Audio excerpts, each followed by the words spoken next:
Men are often told, be stoic, stay calm, stay composed, show no weaknesses.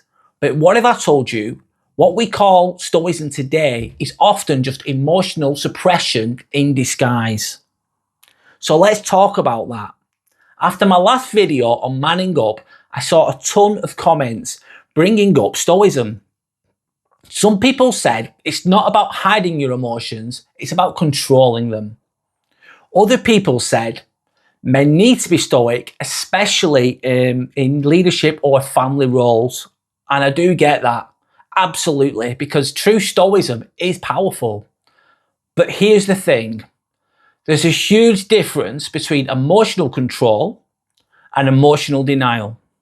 And if we don't talk about that difference, we're teaching men to shut down instead of standing strong. So, what is true stoicism? Let's go back to the source. The ancient Stoics like Marcus Aurelius and Seneca, they didn't tell men to feel nothing at all. They believed in recognizing your emotions, understanding them, and then choosing your response. Not reacting emotionally, but responding intentionally. That's not suppression, that's self-mastery. So what does suppression look like? It looks like brushing things off when you're clearly stressed out. It's saying, I'm fine, I'm good, when you're not really. It's changing the subject, burying the pain, and smiling through the storm. And here's the problem. That mask gets very heavy indeed. It starts to crack. And when it does, it doesn't just hurt you, it hurts the people around you. So what's the cost of mixing the two up? When we confuse stoicism with suppression, we create a world where men feel like they can't speak, can't cry, and can't say, I'm struggling.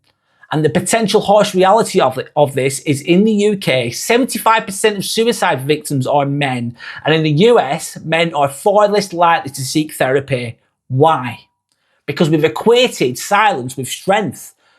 But silence isn't always strength. It can be fear. Fear of being judged. Fear of being seen as less of a man.